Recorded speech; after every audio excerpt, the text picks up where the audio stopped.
Her story deals with a subculture of heavy metal music that some feel is sending a dangerous message to your kids. The forces of evil on the dark side of devil right. And I want to talk tonight about the devil and demons and witches and wizards. And we just mix it up with hardcore and aggression and come out with something we think is an original sound. Loud, fast, heavy, you know. Well, what do you got? What do you got? Test. All right, cool. Testicles. Testies. How are you, man? Yeah, thanks so much for doing this, Matty. Sweet as, man. Thank you for inviting me. Yeah, look, I'm living in Canada at the moment, and every time I do my own music interviews, I'm often asked about, inspiration and influence, and Damaged was just such an integral part of my appreciation for extreme music, and all your other side projects as well. So it's a real honor for me to have a chat with you in this capacity, and yeah, Austin reached out actually and was like, hey, let's do a deep dive on an album. What do you think about Purified in Pain? And I was just said yes instantly. So instead of us instead of us kind of like scouring the internet for information, we thought, why not reach out and just ask the guys behind it all directly and kind of give you a platform to go down memory lane and just kind of reflect a little bit. So yeah, the pleasure is all mine, mate. So Well, it's the first time I've actually really thought about this album for a long, long time, and it started bringing back a lot of memories for me too. Like there was things I hadn't even thought about for probably over 20 years, because it's going to be 25 years ago this year that it was recorded. So that was recorded in July 2000. So it's a long time. But I mean, you pumped it out after recording, because when did it come out? It was October, November or something? Just before that tour, which was November. So we did the actual shows around Australia pretty much just as it came out, I believe. I'm not sure exactly, but yeah. Wow. So you say 25 years ago. I've had this experience myself when I think about releases that I put out, and it really puts me back into the relationships and the jobs and the housing situation and stuff that I was in. As far as your time capsule, what was your life looking like in and around Damaged in 2000? 2000? I just spent a lot of time playing drums. And pretty much that's all I really did. I had work, of course. I had a job, and that was a part-time casual job, and that just helped with the money situation. But as far as my life and my responsibilities at the time, it was basically just looking after myself, and I didn't really have to worry about anything else. It was just drumming for a very, very long time and touring and just a lot of self-indulgent heavy metal shit. So was it always like that? Well, it was for about close to maybe, I would say a good 20 years, from when I was a teenager up until, I'd even say maybe even, I reckon after I finished playing with King Parrot.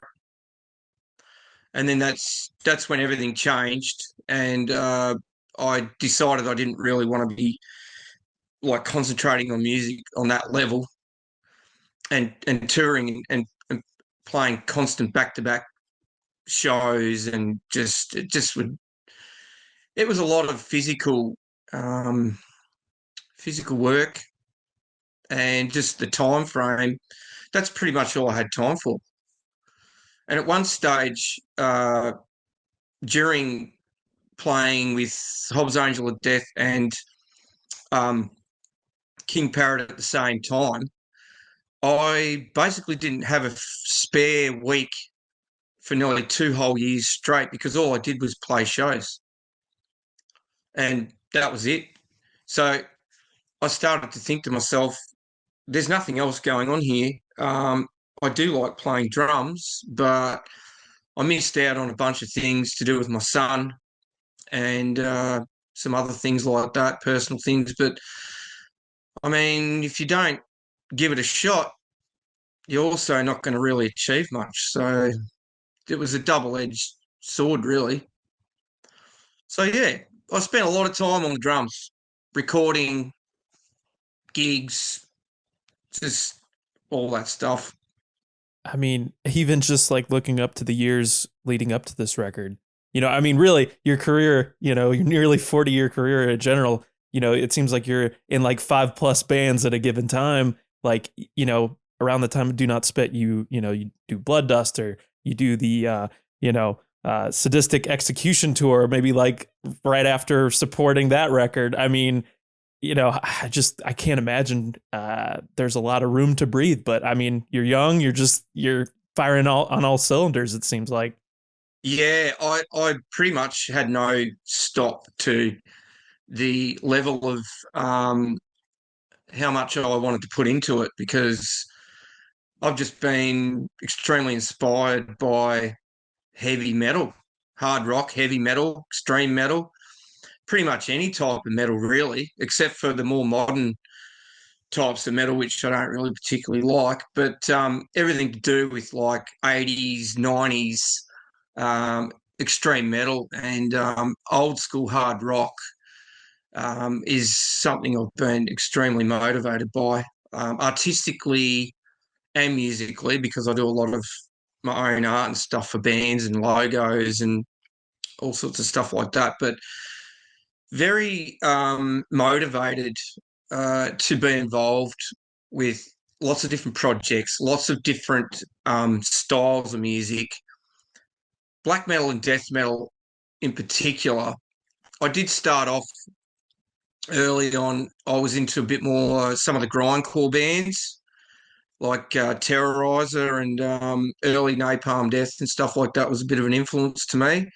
But I feel like the more refined sort of like death and thrash metal was really what shaped a lot of my influences. Like I would have to say, and probably just about nearly any metal drummer in the world would probably have to say that Dave Lombardo and Slayer was a massive influence. And if it wasn't, then I'd be saying, well, why the hell didn't you listen to it? But, like it makes complete sense to me. And all the bands like Dark Angel and Gene Hoglan's drumming. And even for me, King Diamond, Merciful Fate, Mickey D, his drumming, and that particular music at that time, and still to this day, like, I mean, it's timeless. But massive influences. And Venom, huge, Celtic Frost, Bathory, Sodom, Creator.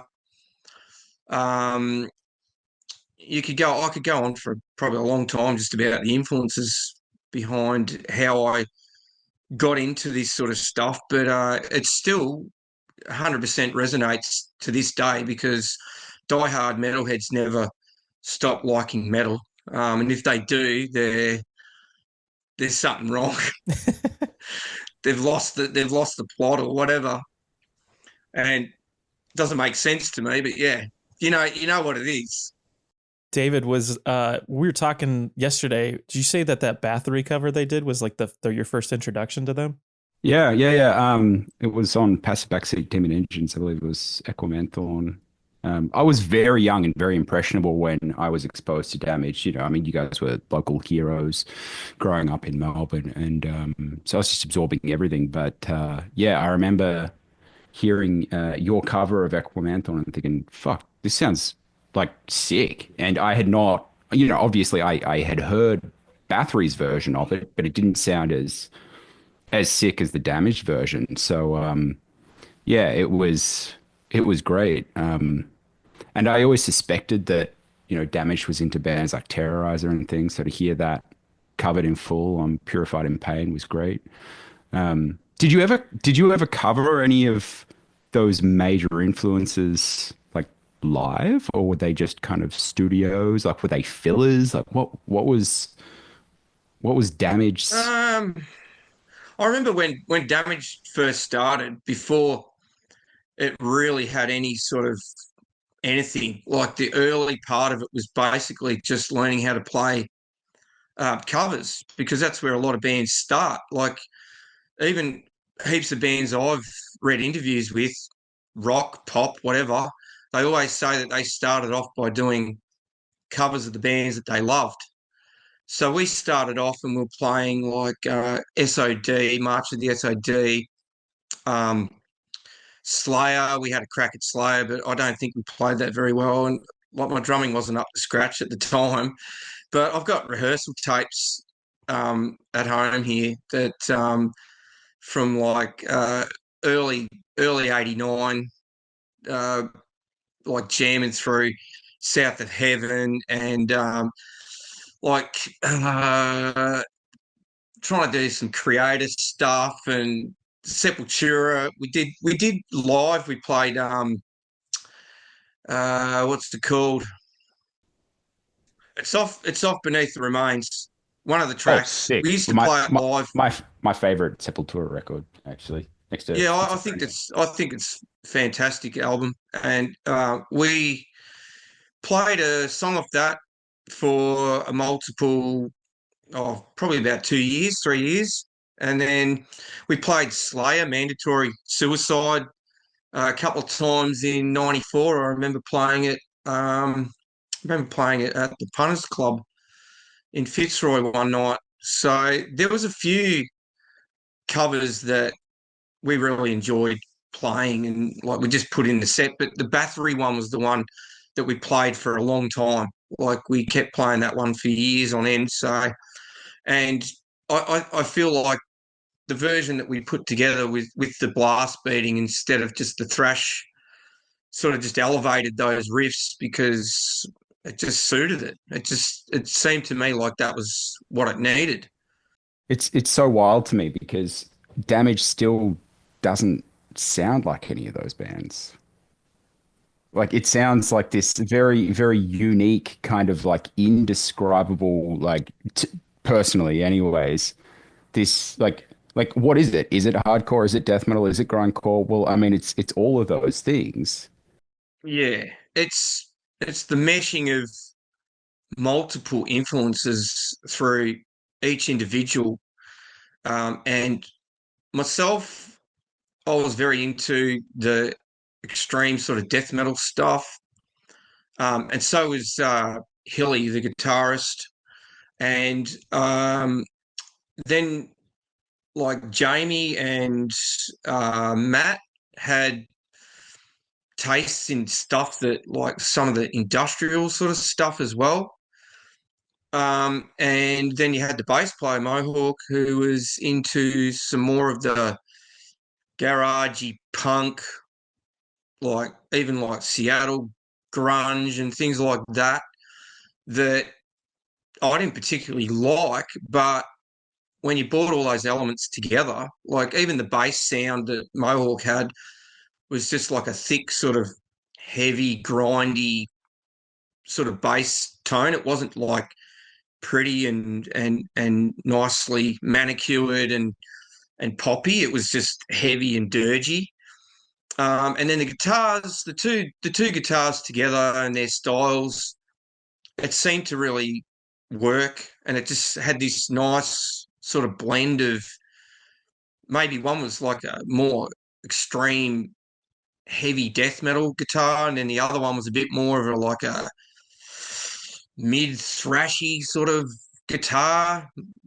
Sort of, yeah. I feel like the styles just sort of blended, and it worked. And Jamie's vocals, because they had more of a like a hardcore-ish and different to most of the extreme metal bands that were getting around in the early '90s. So it sort of created a totally different sort of vibe to a lot of the other bands who were just sort of like doing, the typical death metal vocals. And at that time, thrash metal was starting to sort of like that sort of influence on music was starting to diminish because all the extreme music was starting to come in at that point. So a lot of people were just doing the death metal vocals, and black metal was sort of rising slowly at that point. So it was just in the middle there. It was just something that was different. So yeah, I don't really know. Yeah. I don't mean to jump around here, but I'm just curious on that point with Jamie. I mean, there's so many different intersections we could go here, and one of the obvious ones being like, I mean, I understand that Damage went through a few different vocals. I actually saw you live with Dave Saddington, which was the last vocalist that you had.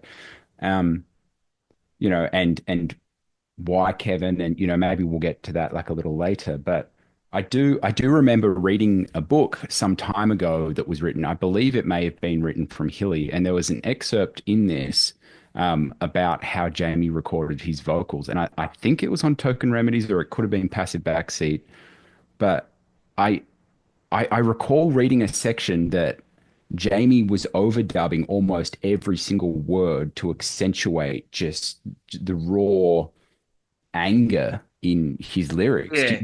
Is that is that correct? Yeah. Yeah. Yeah. Wow. I mean, I like the way that he did his vocal parts, like the way that he was so dedicated to how that was put together, and he was very particular about it. It was meticulous, and it was there was a lot involved, but I understand that from even like sort of trying to look at it from an outsider's point of view, that there was that much packed in there, and it was that intense that I don't think that he wanted to sort of there was no half-assing the actual recording side of doing that. So he really put a lot of time into those vocals, and I give him credit for that. Like, he knew what he wanted to do. He had a vision and he executed it. And that's something that yeah, not all vocalists do. Like, a lot of vocalists will just do, the one paragraph or the whole 4 lines or whatever, and then they'll record the next part. But this was done like, sometimes even down to one word. So there was a lot involved. I guess at the time it was hard for band members to probably process it. Like, I don't know, like, it's a totally different vibe when you're doing something at the time and you look back on it and you go, oh, maybe, I should have been more patient. Maybe I should have understood more. Maybe we should have been more friendly about certain things, because every one of us had like short fuses. And I don't think the music helped the short fuse. And the tension in the studio, and then just differences of opinion, and then arguing, and then time constraints, money, record label, whatever the hell it is, and you're just sitting there and you're going, oh fuck, I don't know how to deal with this, and all these other issues that probably shouldn't have even really existed at the time, but they do at the time when you're doing it. You can hear it. Yeah. I mean, you can hear it in the music, and you say it wasn't a good thing. I mean, it's been archived as a thing, and I think that thing is fucking great. So, you can definitely, I mean, the energy in, I'd almost say all of the Damaged recordings that I've heard. I mean, I haven't heard the promo, I haven't heard the unreleased demos that were done when Hilly and yourself got back together after Purified, but you can hear that everybody's stressed, but it also sounds like you all had a chemistry that was kind of above that. Did it feel like that? yeah, like it's hard because I don't even really know how to pinpoint it personally, other than the fact that I felt like I just had like so much energy inside me that it just had to come out in some particular way. And I've never really been very calm, and I've always had a lot of hatred towards a lot of things. I mean, I won't go into all that, but like that actual hate core thing to me is 100% like real as to why that music came out the way it came out. And there was a bunch of things I could probably look at from when I was growing up and things that I just thought, this is shit. I just can't deal with it. And this is where it led to. And when I found heavy metal, I just lost my mind and just continued to, I don't know, just get more and more involved in it to the point where I somehow I came across these people that had some like-minded uh, thought, and artistically and musically, it just sort of all started to slot into place for some bizarre reason, in a place where I didn't think there really was anybody that really um, appreciated that sort of music, or really had even picked up a guitar, or someone that could do vocals even. Like, I didn't have any concept of that at the time. And all I knew was I want to play drums. I want to get into this. And then things just progressed very quickly into more intense, more hateful, more dark, more more, more out of control. And to me, it actually felt like I'm looking through the eyes of someone who's possessed by extreme drumming and just extreme music, and just it's like I'm taken over by whatever the hell it is.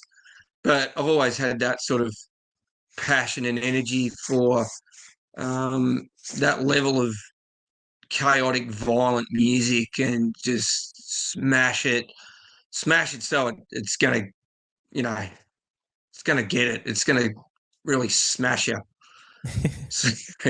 I love it. Violent types of music. I would we've kind of like touched on a little bit of maybe the dynamic at the time, and I would be curious, maybe coming out of Token Remedies research, what was the mindset like? I know prior to that release, you'd maybe gone on a bit of a year long or so hiatus. Coming out of it, what was the vibe like in the band? I know there were some member switches around before we actually get to Purified and Pain. The band finished up sometime around, I think the last show in 96 was June 21st, I believe. I've got a pretty good memory, but I'm pretty sure it was June 21st or something like that. And that was at the Corner Hotel. And we'd got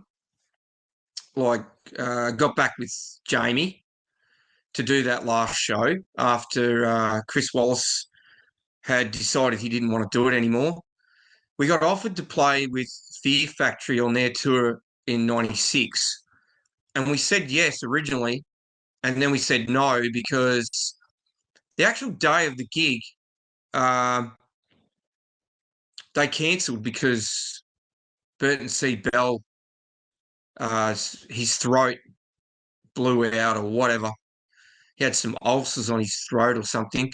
And so we were meant to do that show. And then they asked us, they said, so when they retour, can you do that? And we're like, you know what? We're not going to do it. The band's over. So we did that last show. And then I moved interstate and I didn't play drums. I think I played drums like once or twice. This band from Canberra asked me to play Dust from Do Not Spit. So I went and played that at a gig, and I think that's the only time I played drums in that entire year frame, like that time between then and 97. And then it wasn't until maybe around sometime, I reckon it would have been about March 97, we started doing some stuff again. And that's when we hooked up with Jamie, and it was myself and Hilly and Mohawk as well. So that's when we started doing it, and we were excited because Rotten Records had sent an offer, because I'd sent out all this promo stuff early 96 before the band was over, and they got back to us and said, what do you think? And I said, well, yeah, maybe we should have a crack at it. And so I was commuting between Canberra and Melbourne to rehearse and do all this stuff to get this cranking. So it was good, but at the same time, I don't feel like it had the same type of vibe that I was probably looking for. And I think personally, I feel like I wish I could go back and change a few things about that time period, about my own personal life and some of the things that were going on there. And then, I don't know, it just, to me, it didn't pull off the way that I wanted to pull off. Like, I would go back and I'd re-record that album, but it is what it is. It's done. That's the way it goes. So the vibe was good, but I wouldn't say it was the same. It didn't have the same level of what was going on when we were doing Do Not Spit. Like, Do Not Spit, I felt like the energy and the vibe was just, it was right. Everything seemed to be flowing. We were rehearsing all the time. We were playing gigs every week at that point.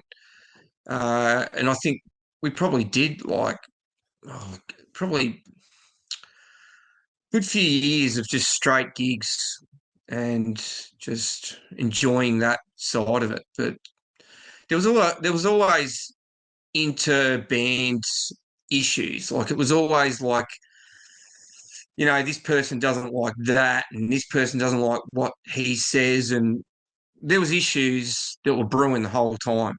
And that's what kept that tension, even live. Like, there was arguments on stage.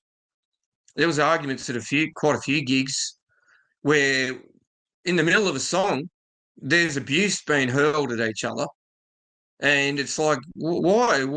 This is ridiculous. But it fueled the energy to go even more feral, whether that's good or bad. But for people that were watching, I think it was a good thing, because it was getting unhinged, and it was still brutal as hell. So it was like, well, this is what it is.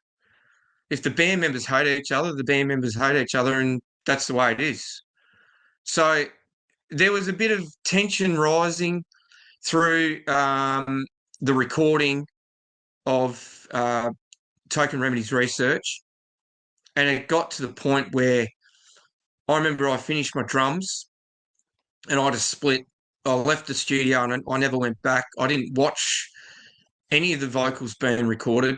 I didn't watch any of the other parts. I saw guitar parts being recorded, and I saw some of the bass, and I left before the vocals got done. So I didn't want to be there. I didn't want to be like creating a distraction to Jamie. I remember having an argument in the studio with Jamie when we recorded Passive Backseat Demon Engines, and I walked out of the studio when he started doing the vocals, because I made one comment which I thought was positive, but I could see now, like, when the drummer's sitting there and he's having a few beers in the studio and he's having a bit of a fun time and he's trying to lay down vocal parts, and I'm just sort of like getting rowdy and carrying on and going, It's like, well, I get that now. Like, I see that. So I remember walking home from the studio, which was about 6 or 7 kilometers in the middle of summer, and I just half drunk, sweating my guts out. I'll never forget it. But, like, and so, yeah, I'd like to say, if Jamie sees this, like, I never meant that. I never meant that offence. It's just what happens. It's just crazy how common this is, though, Matt. Like, I've I've felt the same way and like held on to stuff that happened in studios because and on tour when things are rife. So yeah, I hope Jamie does. And I think just as a side note to the conversation that's going on, I think that, when you say that you were surprised that you were able to connect with everybody in, such a small town, especially back then. You did manifest this, I mean, I've heard in other interviews that the way that you learned how to blast beat was by putting your finger onto vinyl players and slowing down the record so that you could analyze beats at, 30% speed, 50% speed and stuff. Like the amount of energy that you had put into this music before meeting these guys, like I think you need to give yourself a bit of a pat on the back for all that stuff. And Well, I'm very critical of my own, like, personal view on how or what I've done, how it worked, whether people like it or hate it or whatever. I mean, I've copped a lot of slagging in the past as well, which I'm pretty used to. but you're an artist. This is like the classic artist dilemma, right? You're always in your own head about everything that you do, and that's the reason that you're creative. Would you? 100%. And the other thing is, if you don't have a backbone, then you're never going to survive because the music scene will just eat you alive. And I mean, you've got all these different genres, but metalheads can be, well, as a metalhead myself, they've got the most abrasive opinion uh, about the slightest things. That if it doesn't suit them, I mean, some bands get death threats. I've seen stuff like, I remember when Cryptopsy changed their style and they got a chick involved and they got some keyboards or something. People were like, "Oh, we know where you live. We're going to kill you," and all this sort of shit. And I'm like, "What the fuck?" Like, you've just like entered the next realm of like, what the hell is going on? You're creating music. You don't want to be murdered for it, but I mean, if you do, then it's moved somebody in a way that either good or bad, whatever. I guess that's beyond the level of passion that you're probably looking for, but it happens. So there's three things that you brought up in the last chunk, and Austin, please feel free to interrupt me. But okay, first before we jump into that, hello Cryptopsy. I'm not sure if you'll ever listen to this, but I have become somewhat close with Cryptopsy. Christian, the guitar player, put us up for a month recording an album, and they're just beautiful people. And every time they're here, they're great. So yeah, they're super great guys. And hearing their side of the coin for the amount of flack that they have received over their career is quite it's quite eye opening. And they're very positive guys. So the only way is through for all this stuff. And yeah, you do need a thick skin, absolutely. But these three things. So you said that you were sending out promos to all these record labels. Which other record labels were you sending them to, and did any other record labels get back to you, or was it just Rotten? I got a few things back from a few labels, not heaps, but there was some interest from a couple of others. And then there was some rejection letters I got as well, which was fine. I had met Hervé from Osmose Records when I went and did the Sadistic Execution tour the year previous, and I sent them some promo, passive backseat Demon Engines promos, because I actually had them ready when I went to Europe, and I got a couple of interviews over there at the time. I can't remember who with or what the deal was with that now. Like, there's some things that are lost to time and just can't remember. But I remember I got a letter from Hervé, and he just said, "Oh, look, thanks so much for sending it, but we're not looking for a band like yourselves at this time." And like, I understand that. Like they dealt with the black metal, the necro stuff, all those sorts of bands.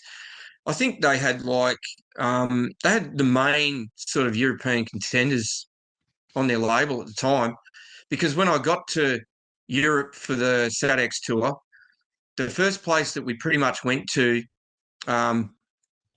was Burainville, where Osmose Records was, and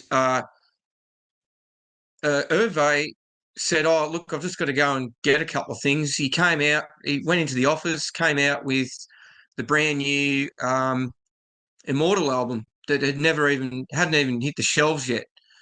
And he showed us the album. It was Battles in the North. And I was like, "Oh, fuck." Like, that was incredible. Like, Osmose had like such a good roster of bands. I think they had Marduk, Immortal, Pale Nazarene, SADX, of course, Absu, and then there was tons of other cool bands on there. But yeah, but anyway, aside from Osmose and going on about Osmose, sorry about that. Yeah, like the band had a little bit of interest from a few different labels. I can't remember what they were called now, but Rotten gave us an offer. And when I saw that, and because Acid Bath was on that label, Acid Bath, DRI, I was interested. So then that's when that interest to go to the next level and actually reform the band started. So yeah, that's pretty much about as much information as I can probably give you about that.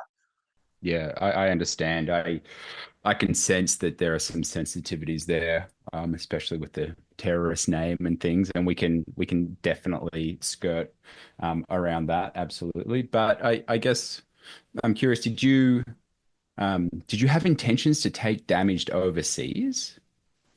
Or was it always like an Australian market that you just wanted to dominate? No, there was actually a time where we were going to go to America, possibly Canada, and we wanted to set up a tour.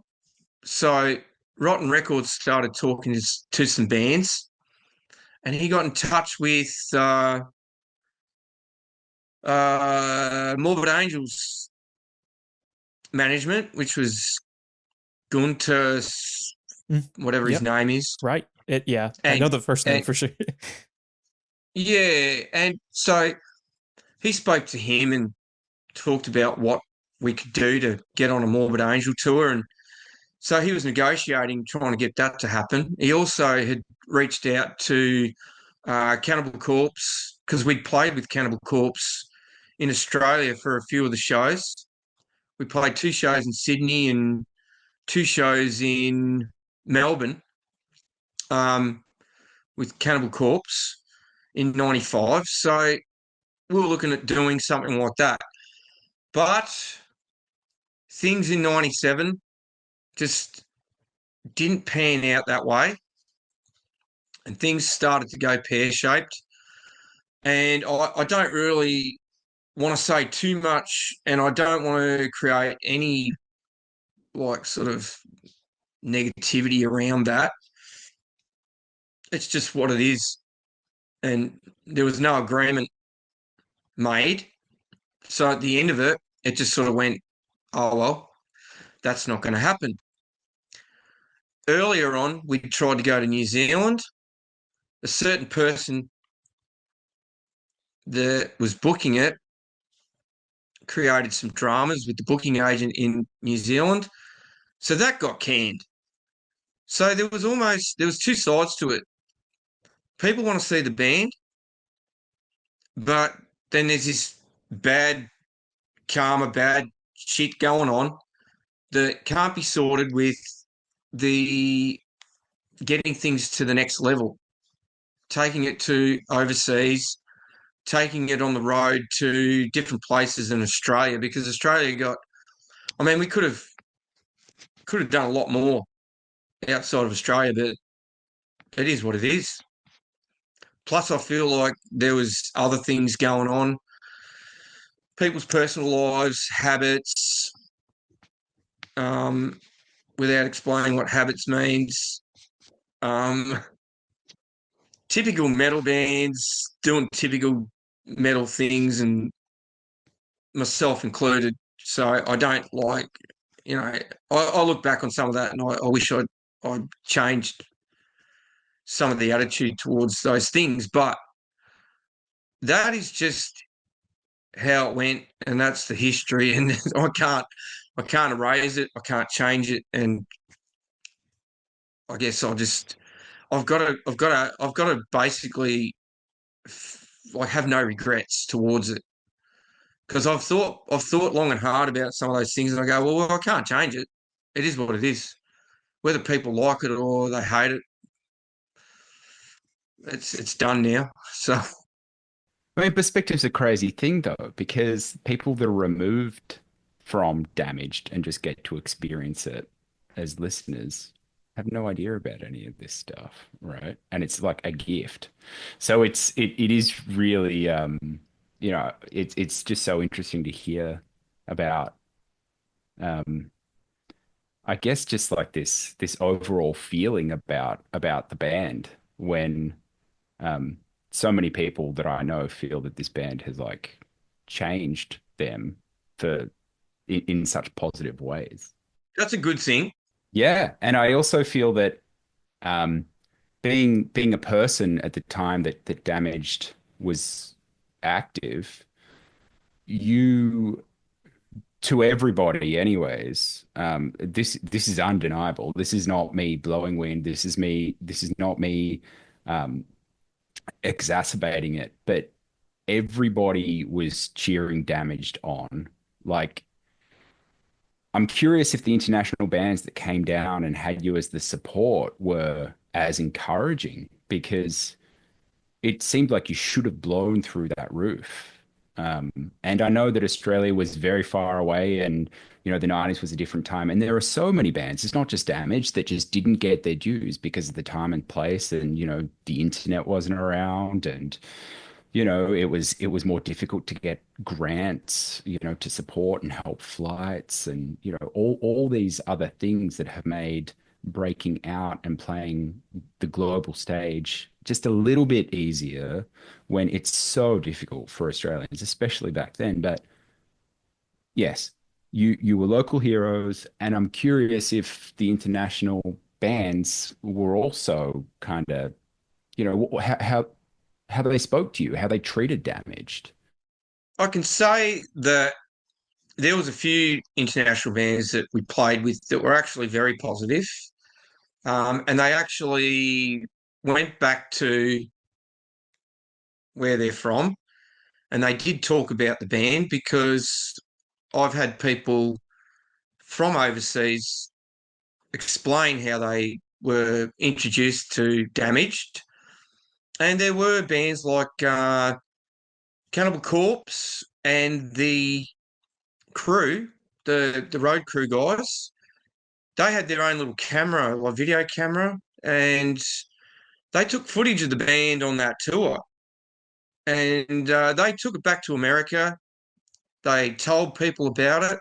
I know that Cannibal Corpse were really like one of the bands that actually really were super cool and positive. And when they came to Australia, like to play that show, those shows, and because I was like hardcore Cannibal Corpse fan, I got that first album, Eaten Back to Life, on vinyl when I was like 17. And I remember listening to that and going, what the fuck is this shit? Like, this is mind blowing, life changing shit to me. And that just was something like I just didn't think that anyone would give a fuck outside of our own little bubble of Ballarat and just country town, whatever, like you don't think, oh, this is going to lead to this. This is going to lead to being able to play with some of the bands that were massive influence and still are. And the amount of respect I have for those bands, but to have some of that come back and somebody say something like that. And the other one that was really cool and still is and remains one of my greatest drum influences and is a great guy and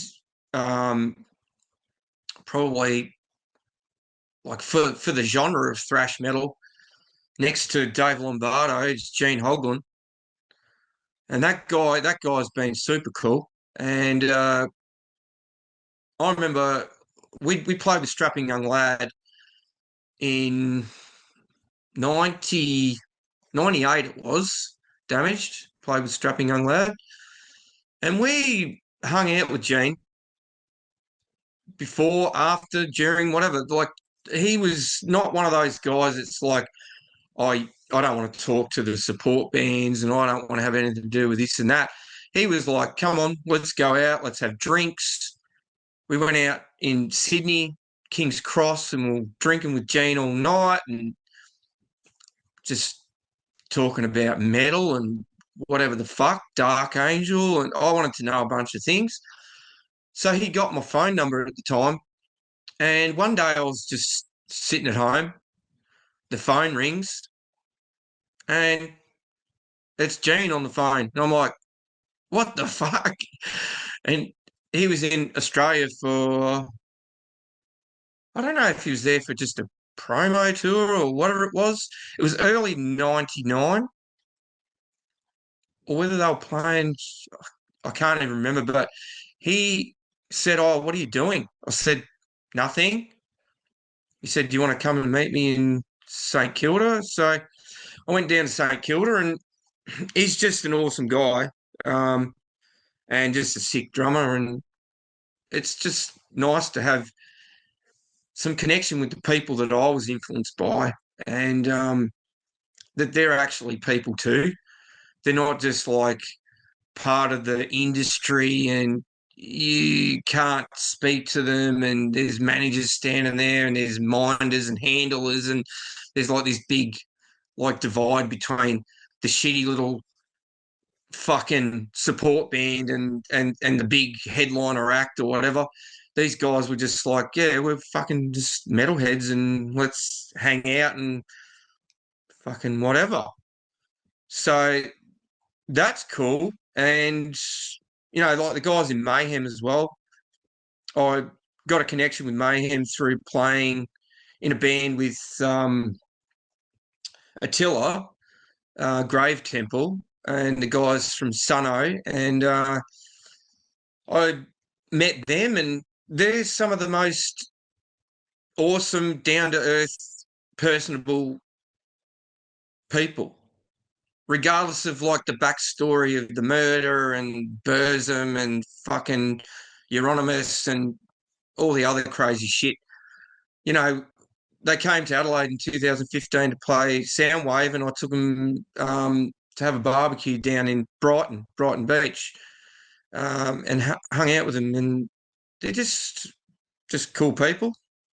Necro Butcher and Hellhammer and Attila, and just bands that actually transcend just the what the internet says or what the metalheads talking about all the time. So those sorts of people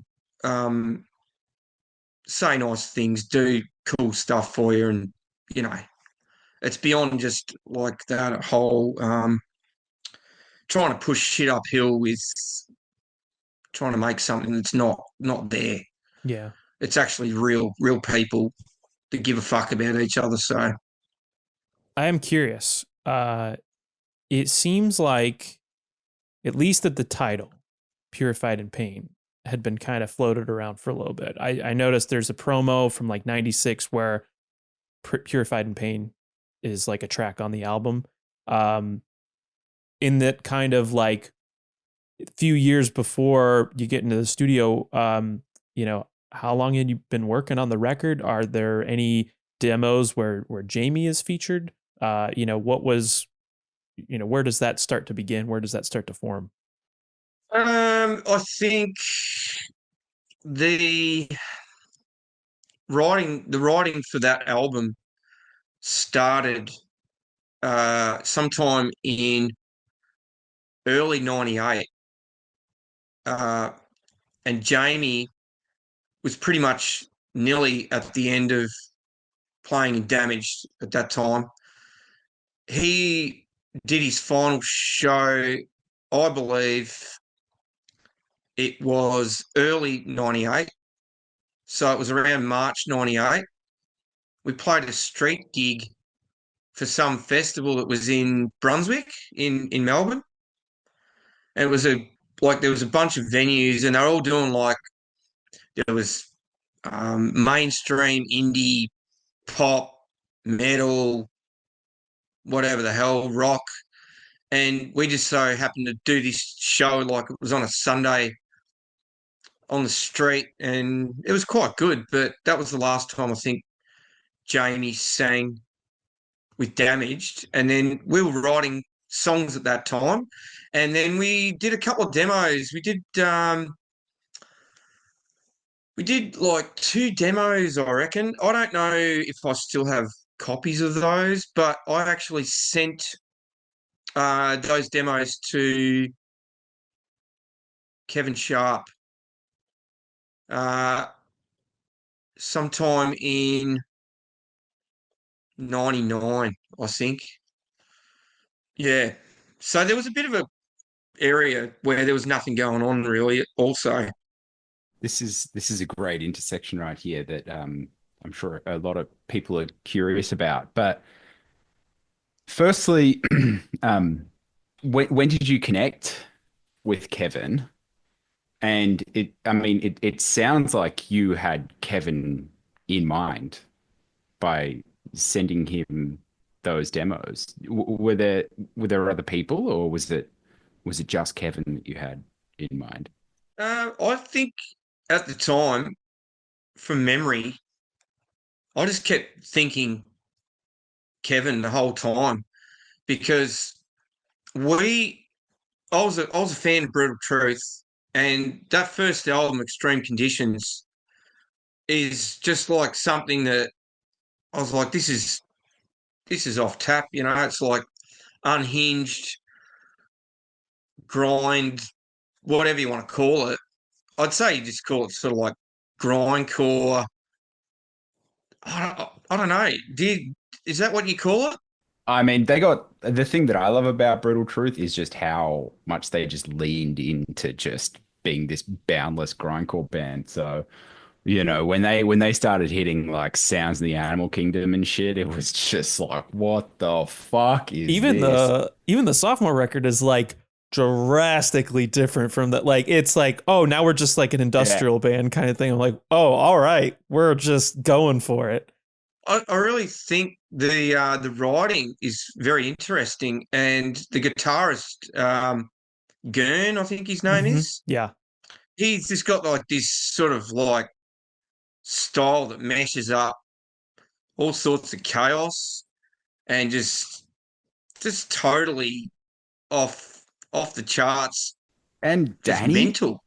Like his notes, they just. I've What the fuck is going on? Yeah, I heard they just get blazed and just what, and But Fuller's got a pretty tight connection there too, because did Fuller not bring Blood Duster? Oh, sorry, he bought Brutal Truth out the first time with Blood Duster, because I know he mixed their last two records. So I was wondering if Fuller comes into this equation at all, or if it just happened that there's just this. Yes. Okay. Yes, he does. Okay. Cool. Tell us. So the Brutal Truth tour in '96, the first one, was when we had Chris Wallace singing for us for Damaged. And Jason Fuller put us on, I think, 2 shows. He put us on one show at the Punters Club, and he put us on one show in Ballarat. Okay, I just need to say to everybody listening, Jason Fuller plays bass in Blood Duster. He is the mastermind behind Blood Duster, and he also runs Goat Sound Studios, who is like the I guess fringe alt metal studio in Melbourne. So yes, sorry, back to Fuller putting you on these shows. Just thought I'd fill in those gaps there to people that don't know. Yeah. Yeah, Damage got put on 2 of the Brutal Truth supports. And so we got invited because they'd come out, and I think they were staying at Fuller's house in between, like going between places. And I think they spent like, I'm pretty sure it was like almost like a month they were hanging out in Australia. And it just turned into like fucking party. And they were like over at Fuller's house, and there was this one day where Fuller says, "Oh, come on, come over. We're partying. We're fucking gonna get drunk and stuff." So myself and Chris Wallace, because Chris Wallace was living at my house at the time, so we went over there and we got completely fucked up, drunk, and Brutal Truth. We're having a great time, and it was just all the Blood Duster was there, and there's a bunch of other bands there, and it was awesome. It was a pretty good fucking party, actually. Like some of those parties in the mid '90s were pretty outrageous. And I remember waking up the next day at Fuller's house on the kitchen floor, and he put this little McDonald's blanket on me. Oh. And I felt like I was going to die, but I got home somehow. I was an absolute human wreckage, but that time was great. Like, we had such a good time hanging out with Kevin and Dan Lilker and Gern and the drummer Richard, and we just hit it off along with all the other bands that they became friends with, because there was no pretension there. There was no like, oh, this is the untouchable fucking, ultra serious or any of that. It was just like, how you going? Let's party. Dan Lilker's a great guy. So we got a connection. Then they come out in '98, and I went to the shows. I wasn't playing, but I went to the shows. I went to Ballarat and I went to the Melbourne show, and we went to another party, and same sort of thing. got ruined, and that's when the idea, I think, really sort of set in. Like, oh, maybe we can get Kevin to do vocals. I actually don't remember whether we actually spoke to him at that party about whether we were going to ask him to sing or not, but I'm pretty sure that was already on our minds at the time. Myself and guitarist Hilly, we went to that party, the second one, and yeah. Yeah, wow. And he was excited to do it. He was like, how did the conversation go about, well, you're over in Melbourne, I'm over. I'm not sure where he was living. It sounds like he may have been quite nomadic at that point. He was living in Chicago, and I think Brutal Truth split for a while around 99. I think Brutal Truth was over for some reason. So then that sort of solidified that idea of let's get Kevin in Damaged. And I also like entertain the idea at the time of getting Dan Lilker to play bass. It was almost like Damage was going to become like Brutal Truth and Damage meshed together, like half. And I was pretty excited about that idea. Um, I think that was after we'd recorded the album. We were talking about that possibility after doing that tour in November of 2000. I think we were talking about maybe Dan Lilker might want to get involved as well, but that didn't happen. But I remember once we found out that Brutal Truth wasn't doing anything, we were like, oh, can we try and figure this out? So we spoke to Rotten Records, and he said, oh, look, we'll get him to Australia and we'll pay for this and this, and we'll get him out to Australia so we can do this album. And Ron from Rotten Records also came out from California to meet up with us, and because we'd never met him before. So he came to the studio for some of the recording, and he was in Australia for about 2 or 3 weeks also. And I think Kevin, when he came out, he was in Australia for about, I reckon, about nearly close to 2 months. So we did some rehearsals. Like, he knew what the songs were going to look like and all that sort of stuff, but we went to the studio and rehearsed and like refined things for a period of time before we went to record. And then we also booked a show in July at the end of the recording. So we did that show just before he went back home because it made sense to do that. So it was really exciting and inspirational and totally different like mindset to how Damage had been before, because you're working with a different, something completely different. Like Kevin was had a totally different approach, but it was just a lot of fun. There was a lot of fun involved, and Kevin was a very good bartender, and he knew how to make some wicked cocktails. So I loved it.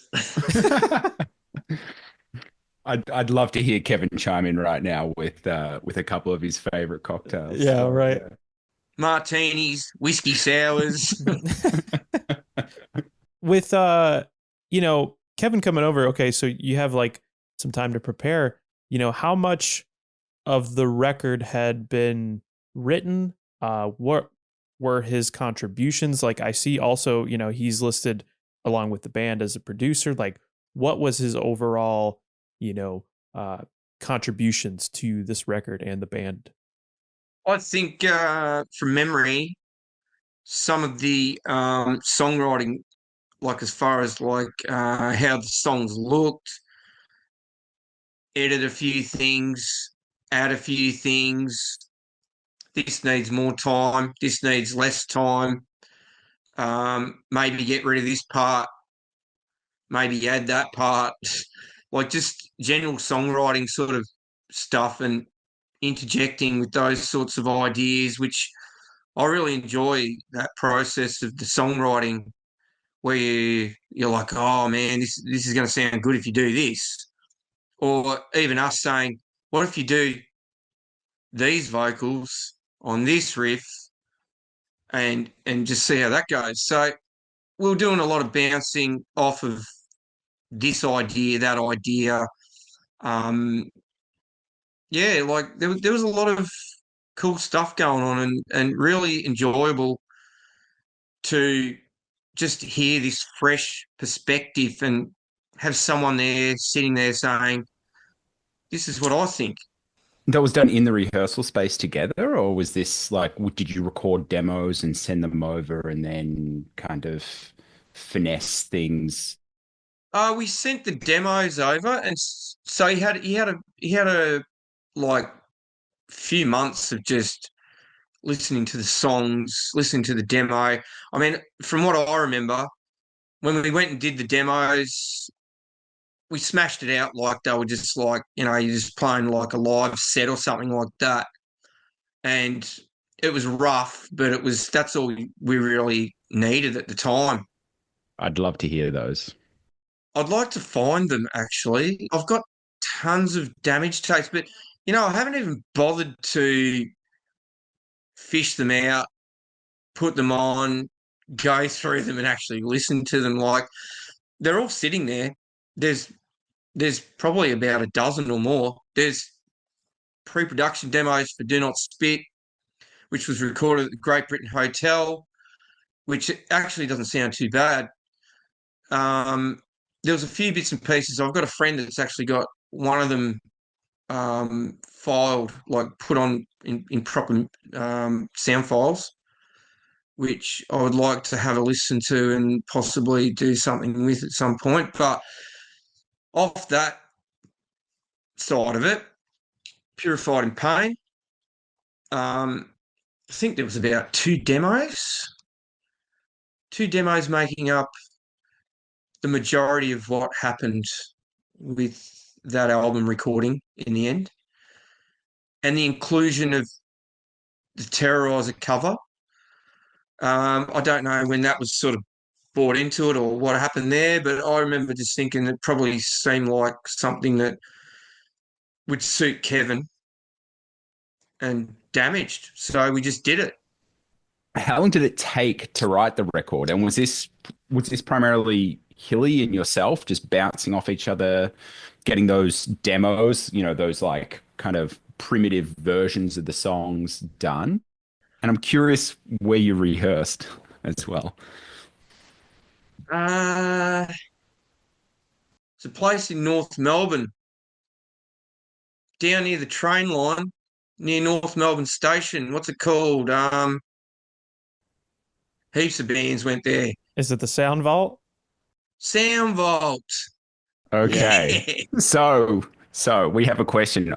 We'll get back to the writing in a minute, but I was looking at the artwork for Purified in Pain quite closely, and I noticed that there was a little vent up above the right statue on the cover. The lighting doesn't quite cover it. And Austin and I were having just a casual Friday chat about the artwork.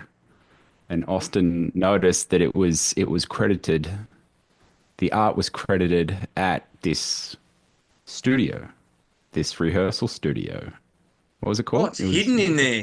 The Sound Vault? Yeah. The Sound Vault. So go on. No, I mean, we were kind of, throwing it back and forth. Like, okay, we found that it was all right. Here's where the artwork is credited this location, and we just assumed that maybe there were some like Egyptian figures out in the lobby of this place, and they're like, all right, we're gonna snap like an upshot of it, and there's the vent, and that's the art. Is that what happened? No. Okay. What happened? Well, firstly, I'd like to say I had no idea that that's actually on the front cover.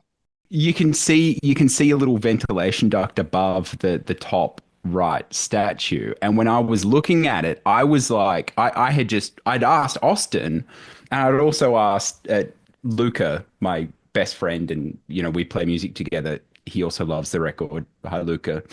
We were like, is this a photo from like an exhibition or something? You know, because it kind of looked like it may have been. And I saw It's bizarre. yeah, and because of I mean, it may not be a ventilation duct, but to me, it kind of looked like one in the wall. And I thought, well, okay, the art was credited at this studio space. Damaged may have rehearsed there. This may have just been a photo from these figures that were in this rehearsal space, and that ended up on the cover. But we were curious about it. So It's the first time anyone's ever said to me that there's actually a Sound Vault credit in there. Yeah, it was on the Metal Archives thing. It just says like I looked in the bio and then it's additional notes, artwork, Sound Vault. That's how I even knew to even ask about it. Yeah, because Craig that worked there at the actual rehearsal place, he seemed like with his computer skills and working with whatever that program was, whether it was like a Photoshop program or something. So we just asked him because we were rehearsing there every week, and we said, "Oh, could you help us like put together this CD artwork?" He's like, "Yeah, sure, no dramas." So I remember sitting there doing it with him. I remember sitting there looking at certain elements. He goes, "What do you think of this?" I'm like, "Oh, that looks awesome." And at the time, and I still think like the way that he did the little booklet and stuff, like for 2000 era computer graphics, I think it's pretty good. I love it. I absolutely love it. Yeah. It's definitely it's a time capsule for that time, right? It's awesome. Yeah. And the other thing is, like, I went to I went to my parents' house in Ballarat, and my dad had all of these magazines, and I've been a massive like Egyptian history buff, so I've read tons and stuff, tons of stuff about it since I was a child.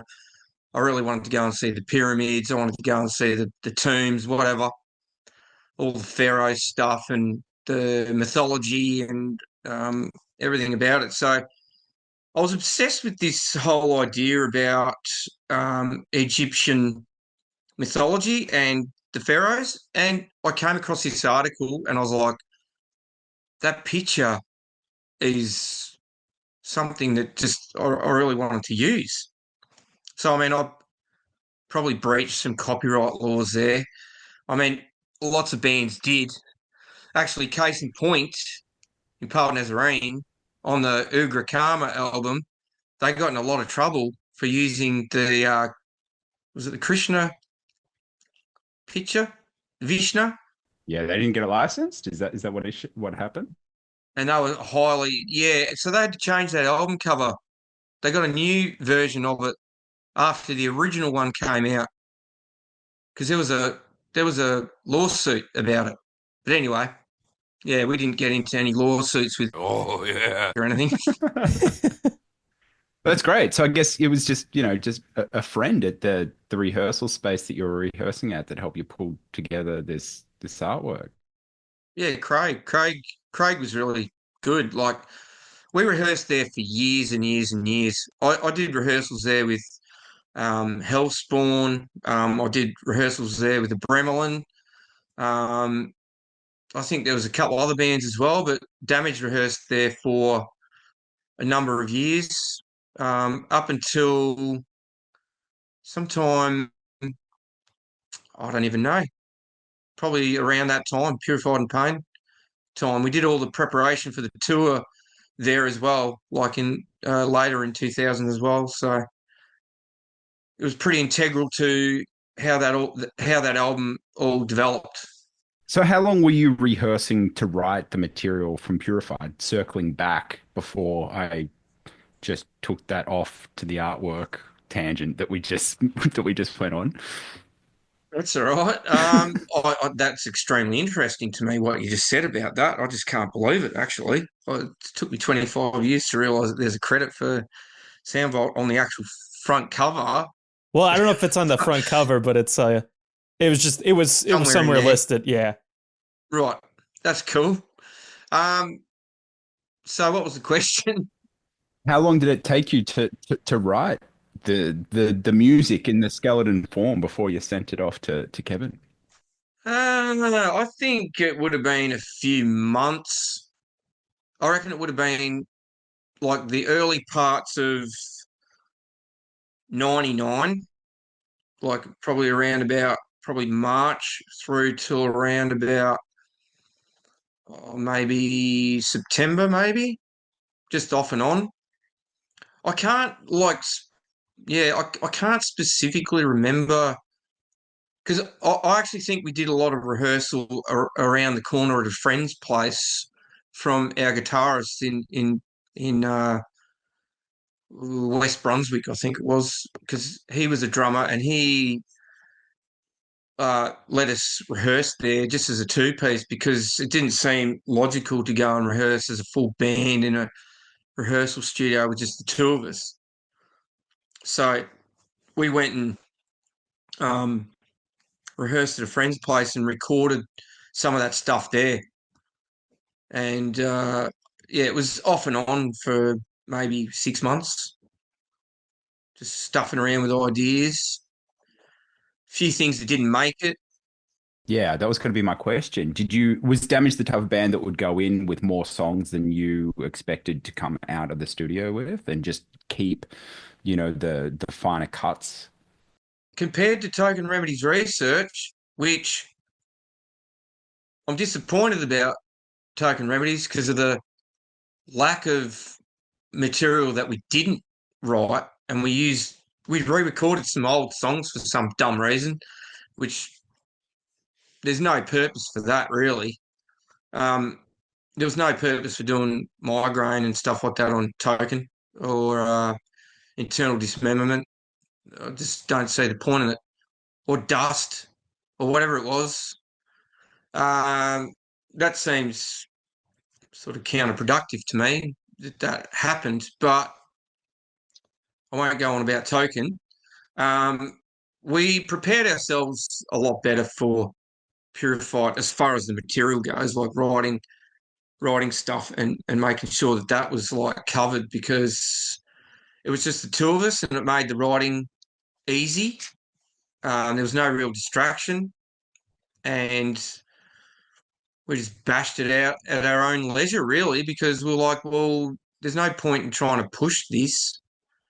It's better to hold off, get things right, and then move forward instead of going, oh, we need to put an album together and just go ahead and just record things. And yeah, pretty much. I love the kind of talking about some of the writing, and it really, as an outsider, I'm very new to this. David showed me this record.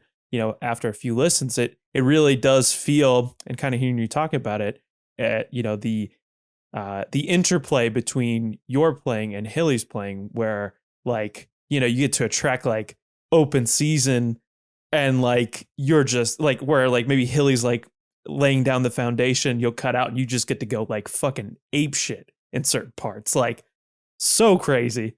Yeah, it just really, you guys complement each other so well in this record. Thank you. I really appreciate that. It was something I haven't like I haven't really explored that album. Like I was looking for my physical copy of it on CD, and I usually have all the albums I've recorded in just in one section in my bookcase of CDs, which there's around about 1,000 in there, and I actually don't have a physical copy of it, so I don't know if I gave that away or just I honestly don't know. I haven't heard the album since probably early 2000s. You've not I still listened to haven't it. heard it. You have not listened to that record in that long. No, Are you like this with all your albums, or is it just Purified? I don't think I've listened to Token Remedies research since late 90s. Fuck. I think I've listened to it 90 times a day, which is great. Wow. Is that because you don't want to go back to that space that you were in, or it's done, it's dusted, next project? I listen to some of the albums I've done, and I've got no problem with listening to them. Those ones, though, I have just shelved in the back of my mind somehow. Um, Whatever that means, I don't really know. But I feel like I can't deal with token. I can't deal with passive. I can't deal with, well, I'm not going to say I can't deal with Purified because I'm probably more likely now that this has happened to probably have a look at it, have a listen to it, and actually maybe appreciate what it is. It's been brought up a few times here and there. A couple of friends of mine have done drum covers of the song. Ironically, it was the same song. It was Head Trauma. And I remember that song very, very well because I think that was the favourite one off the album for me. Just the riffs, just nasty, just there's a vibe about it. It's got that rock. It's just, it's gutsy. I find that's probably one of the strongest tracks on the album, and it's definitely the most memorable one for me. 100%. Was that an easy song to write, or was it one of those songs that took a little bit of finessing and reshaping? It's funny because I watched the video of my friend Jared from Destructor played the song, and I was like, "Wow!" I actually didn't realize there was this much involved in the drums and the guitars. I actually downplayed it in my mind that it was a lot less anything. Like there wasn't really a lot of technicality anything like that. But I think there's a lot more technicality than I gave it credit for. Uh, yeah, I didn't realize that. I relate to that comment more than you realize because yes, I play my own personal music that is categorized as technical, but I myself just feel that it's just like water flowing, right? I'm not sure if that's how you felt with Damaged, but it's very interesting to hear that. And I'm wondering if Damaged is actually a part of that in me, growing up listening to Damaged. It's yeah, it's a curious thing to ponder on for me personally, but I think you should listen to it whenever you're ready to because um, I don't think I've ever showed it to anybody um, and not had a reaction that's something akin to who's this? Like it's it it's kind of crazy to me, It's kind of crazy to me that I really never wanted any of Damaged stuff to be like cult status. Like I always wanted it to be, big and out there whenever it was released, and it it bothers me that more people don't pay more attention to this oeuvre of work of yours. You've put it in a lot more positive light than how I've sort of probably thought of it over the years.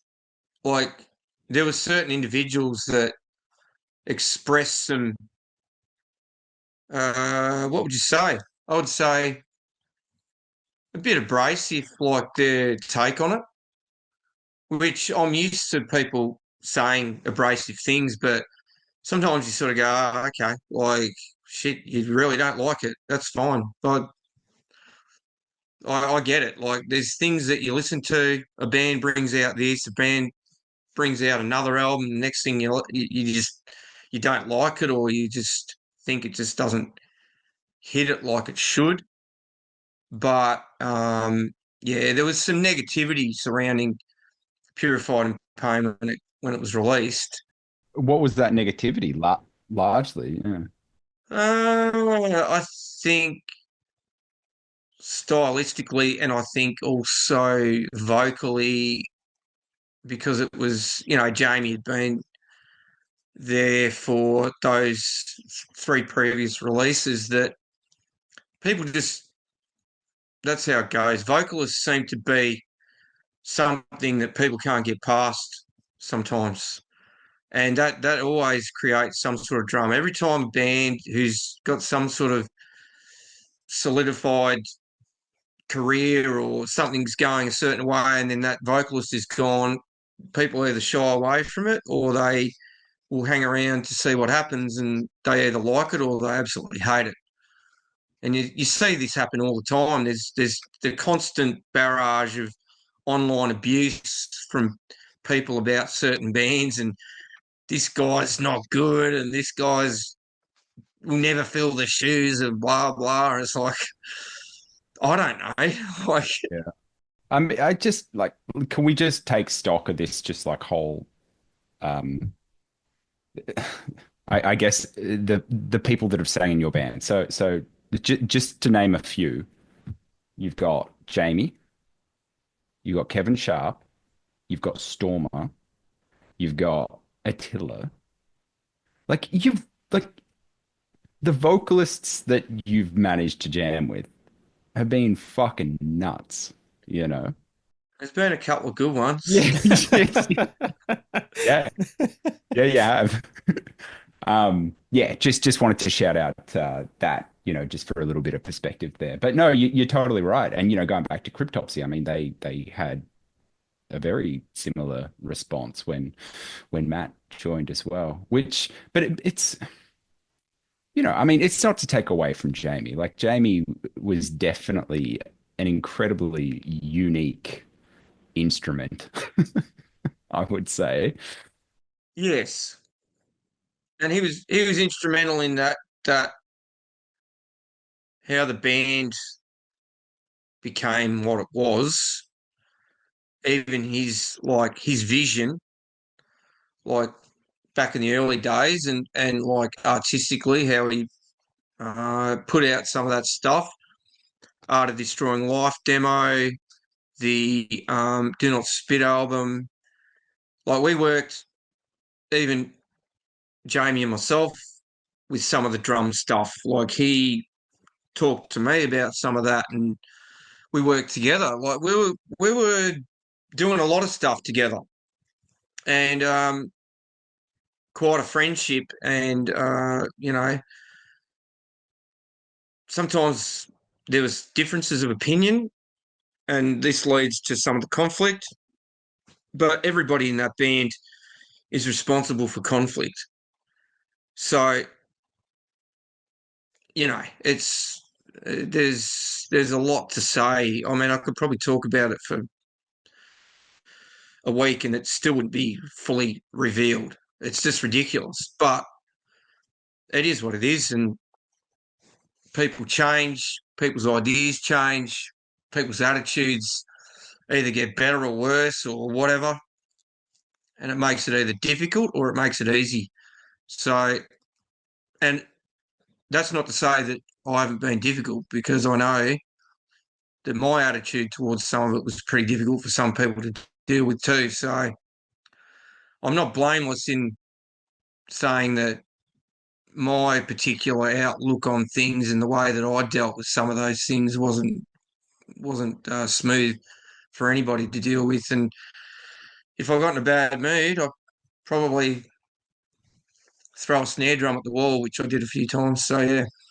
Yeah, good on you, mate. You know, I think it's, yeah, I think it's big to, you know, just kind of, yeah, understand that nobody's perfect. Yeah, I don't think anybody is. But I mean, your own vocals too. Like they're all over Purified. Were you recording the Hellspawn album at this same time? Because they felt very settled in. Actually, pretty much they were 2 weeks apart, those albums. Really? Oh, wow. Recording. Yeah.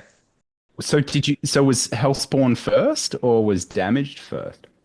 Damage went in first, and then Hellspawn went and recorded like 2 weeks after, I think it was.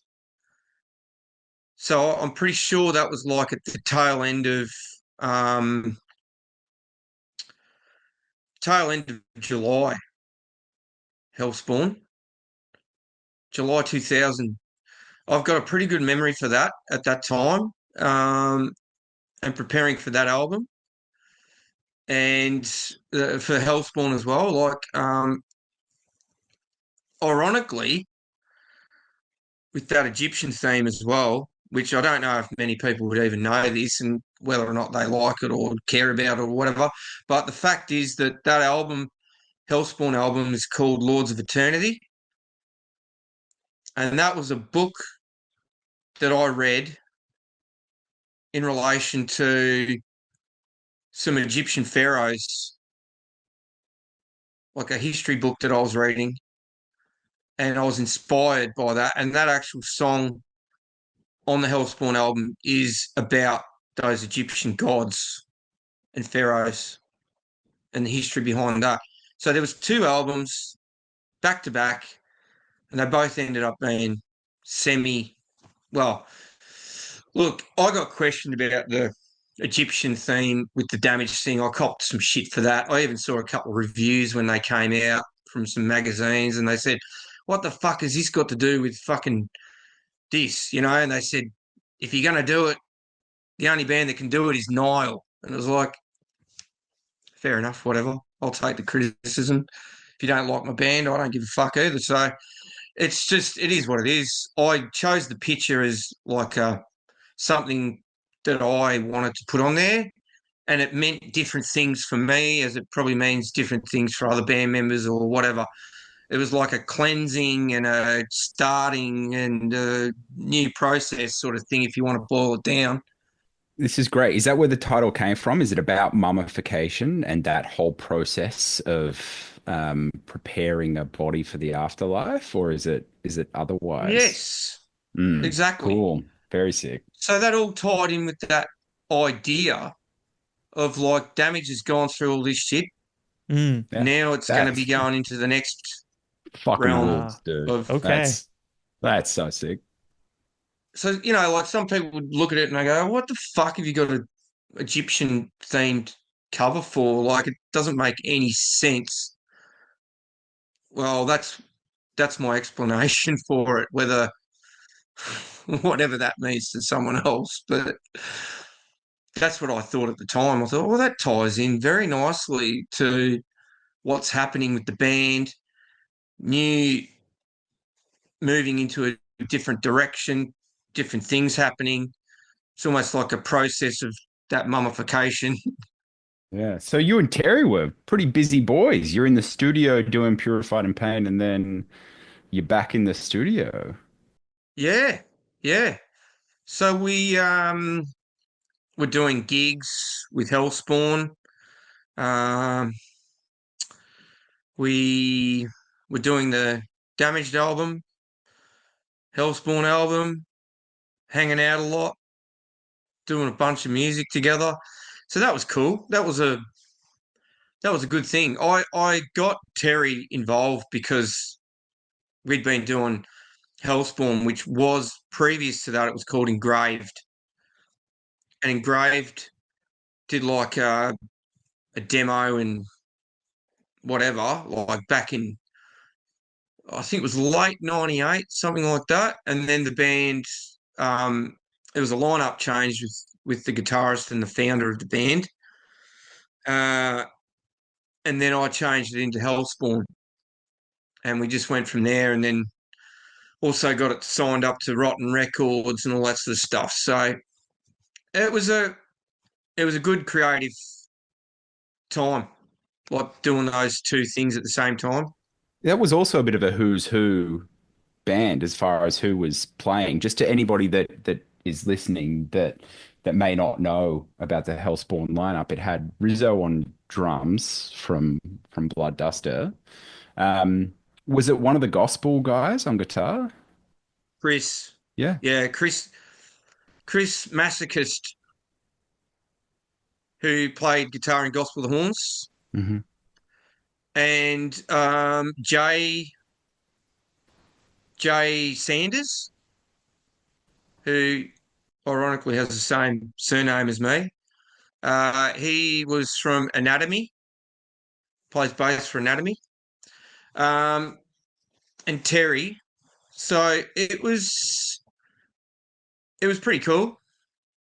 It was a very like that album. The writing for the Hellspawn thing too was like very inspiring, and just putting all those lyrics together as well. And I still had the voice at the time to be able to smash out that level of throat abuse. So did you write the lyrics on Purified in Pain, or was that both Kevin and yourself, or what was? No, it was just Kevin. Okay. Kevin, I basically just said like to Kevin, you write whatever you feel like you want to write. That's up to you, and that's what he wrote 100% as his own lyrics. I felt like that was pretty important, and I didn't like to think that we were going to put some sort of a restraint on his creativity as far as like his own input, and I really wanted him to be as vocal as possible, really, like, yeah, and just do his own thing. Because I thought, look, this guy's been doing this for a long time. He knows what he's doing. Go for it. Yeah. Well, I mean, with that is very true. But in, terms of like, this is a band you've had been in for the better part of a decade at this point. So there's quite a bit of trust to have somebody who doesn't even, he lives outside a different country, comes over and you're like, yeah, here's the keys, man. Go for a spin. Like that's really cool. Yeah. I think, and the fact that we knew him already, like we hung out with him a few times during the 2 tours, and he was so personable and so friendly and just so down to earth, and his attitude just towards everything to me was just like, I can relate to who he is, his personality, his personal stuff, his musicality, his viewpoints on a bunch of things, just some of the funny stuff. Like there was a lot of funny moments and a lot of fun had during that time, and that is one really great thing when I think about that process and the tour and the recording and hanging out at my house and just all the dumb stuff and just going out and just having drinks and just it was super cool. So like I really enjoyed that time. And the tour was without Terry though. The Australian tour anyways was with Eddie, wasn't it? Edward Lacey, yes, from the Wolves. Yes, another band that everybody should have heard. Their demos have actually been put up on YouTube now, which is amazing. Finally, yeah, I know, right? So we can all go back and listen to those. But was Terry not interested in touring, or he was not able to tour, or? No. And if Terry hears this, I apologise in advance. We had a falling out, and with Matt, with Rizzo, and that was due to the upcoming gig that we played, and for some reason, with the actual billing of the support acts, we'd talked about it, and then I'd gone ahead and I'd booked some support acts, and one of them was meant to be Terry and Matt's band, Order of Chaos, and I didn't do that, and that caused a falling out, and so Matt and Terry left Hellspawn, and that's why Eddie joined to do that tour. So that's how all of that ended up. unfortunately. It's like I've been thinking about it the last few days, and some things you just look back and go, oh, I wish that didn't happen like that. I wish I had have not made that mistake or whatever. I didn't mean to have a falling out with band members, or these things. These things happen with multiple bands on the daily. It's just things that happen, and you just regret and whatever. Mate, I mean, bands are so hard. I mean, just look at, you know, Ed from the Wolves. I mean, I don't know what was going on internally with the Wolves, but they should have been touring. They should have been releasing albums as well. And, I mean, it's all internal, right? But how was touring with Eddie? Was that also, because it looked like he was having a blast. I just want to say thank you for sending through those additional live photos. They were amazing to see. And there is one video on YouTube that is available that I could find. Anyways, I think it's the same with you, Austin, unless you've found anything else. But I think it's open season as well, isn't it? Okay. But it's got Ed playing guitar, and I think it's at that Parramatta date. But it looked like yeah, it looks like he was having a blast. Energy looked. He did a killer job. I mean, he's a very passionate player, and he really fit in perfectly. Like, even looking at the photos of that show in Melbourne, because that's where those photos were taken at the Was that Hi-Fi? Hi-Fi Wall Street, whatever you call it. And it was, he was just right into it, like smashed it. He was very, very good at what he does. So he was someone that was great for the tour. Really did a great job. And if he sees this, I can only say great things about his playing abilities and his actual dedication towards that. He did an awesome job. The open season one is the 2-minute clip, but I didn't even see this one. There's one at the Tivoli Hotel in Adelaide. There's like a whole that's like the whole set. Oh, Tivoli. Oh, is there? Yeah, it's like a whole Tivoli. Yeah. Please share. I'd love to watch that. Send it in here just for. Thank you. Wow. Very cool. Okay, I didn't know. I didn't even know. But I remember that Tivoli show very well. I actually remember it quite well.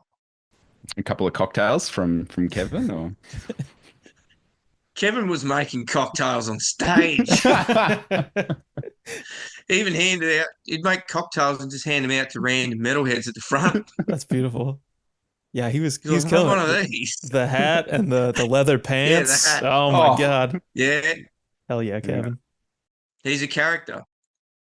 But he's got so much charisma on stage.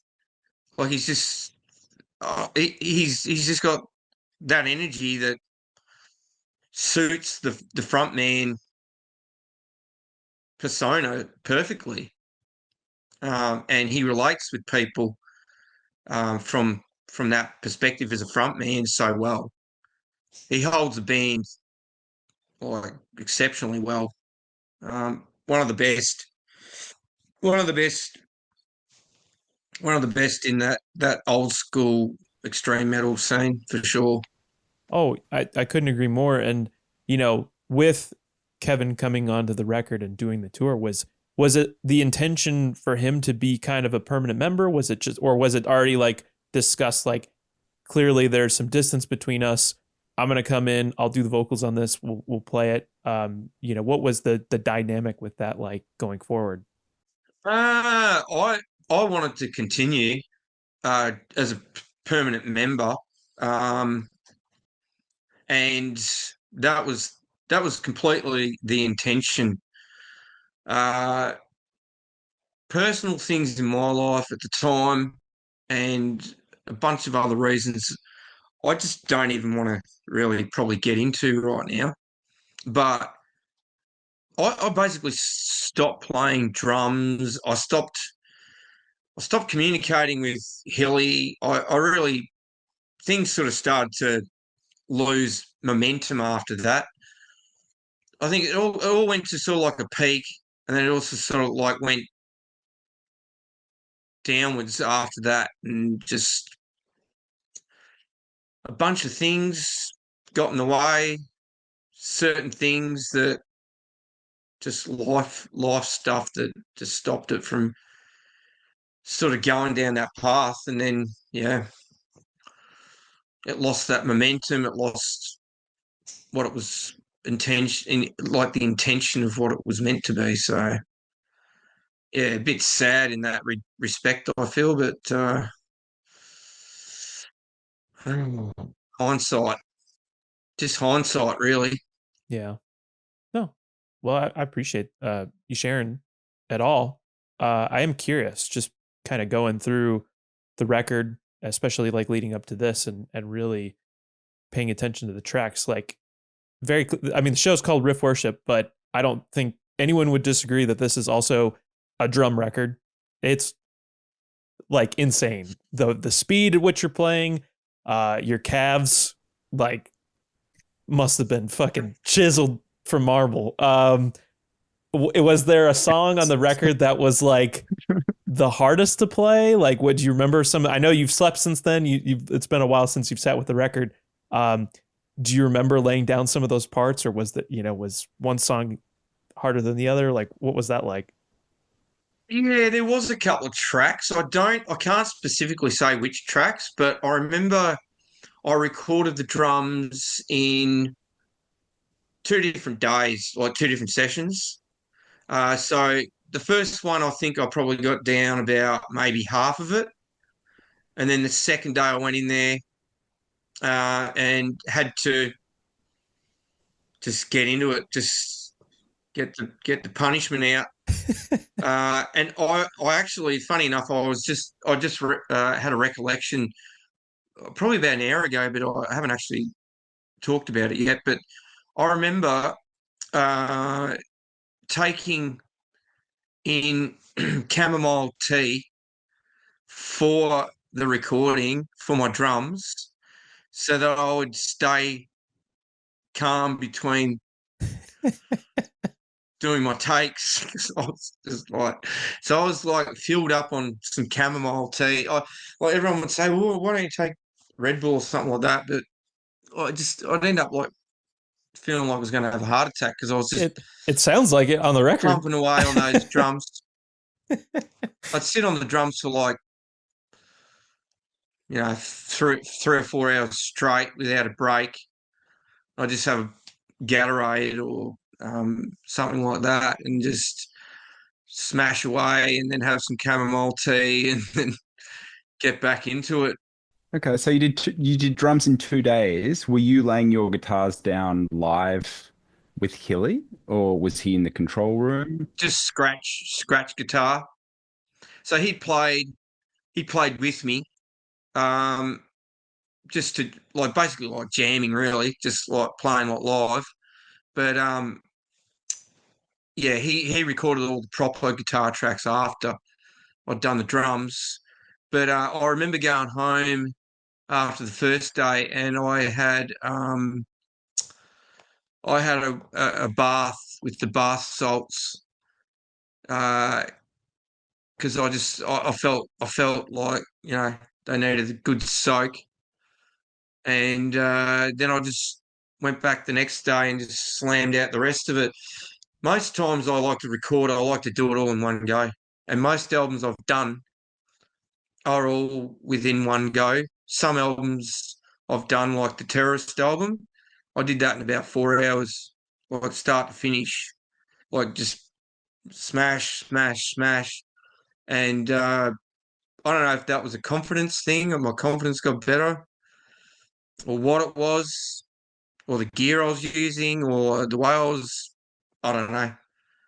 Because I changed the way I'd played by the time I got to Purified and Pain. Right. What had changed? Well, I wasn't sitting on 2 crates, which was too high. I was like, what the hell have I been doing? So I lowered my seat to the lowest. I got a proper drum seat I invested in because I didn't own a drum seat for about up until about 99. I did not know this. This is wild. Yeah. Yeah.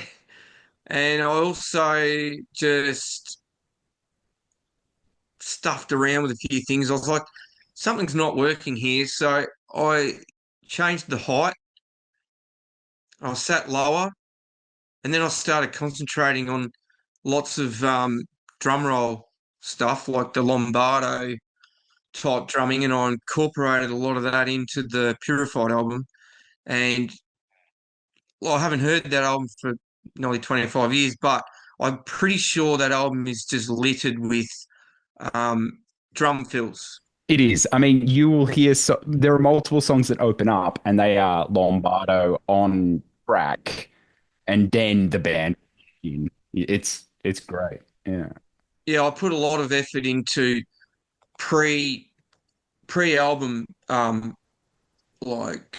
practice and just concentrating, just for a few hours at a time, just smashing away on the drums, just doing drum rolls. That's all.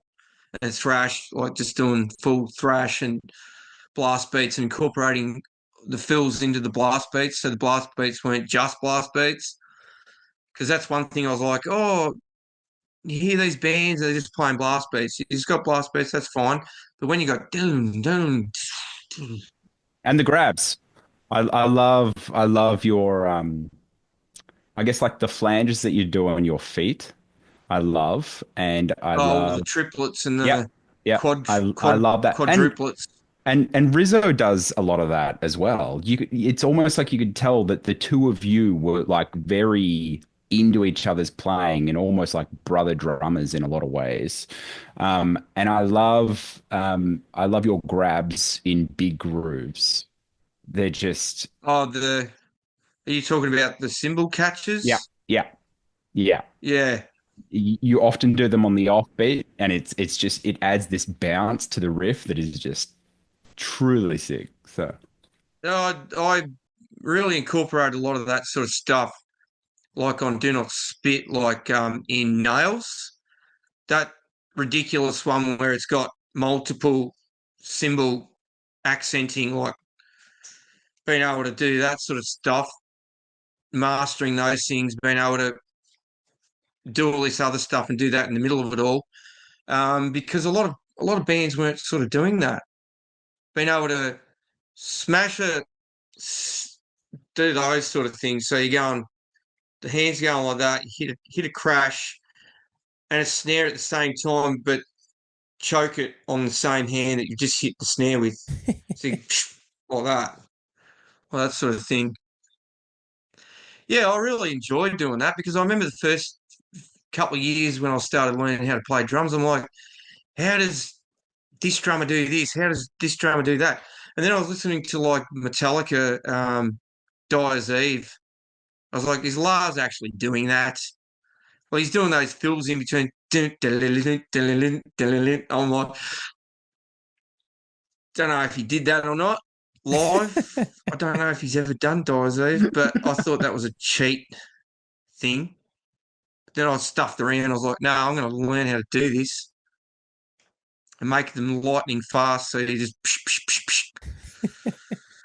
But yeah, I enjoyed that. I really liked the open hi-hatting as well, like doing doing the hi-hatting accents in the middle of going between the pedal, double kicking, and then going back to the hi-hats, and then going back to double kicking, and being able to do all that sort of stuff as well. So there was a lot of those elements that I hadn't put in previous albums because I thought, why not? And did you ever record to click tracks, or was it just all just live, kind of like tempos, just as they feel good? In the last few years, I've recorded to click tracks, but I never did with Damaged. I just did it as it was. It was just Madman. how it felt, and pretty much that as much of that live sort of feels I could possibly sort of put together. Probably why the energy feels so good on those records, though. It's just unhinged. I'd like to hope so. one thing I will point out is when Do Not Spit was re-released by Rotten and we put Passive on it, that I got the production fixed up with the kick drums and stuff, because the Passive Backseat Demon Engines kick drums made me so, like, I just about lost my mind. It just grated on me for years. I was like, please, if you're going to put this out, you've got to put let us remix it. Let us do something with it. Because that was remixed and redone at the same studio that Purified and Do Not Spit was recorded. Was Passive done at Metropolis at one point, or was that done It was somewhere? it was remixed there after we did it at this other studio in Richmond, RBX, which is in what is it? Bridge Road or Swan Street or something. One of those fucking streets. Yeah. The way that all went, it just didn't. Production-wise, it just didn't work.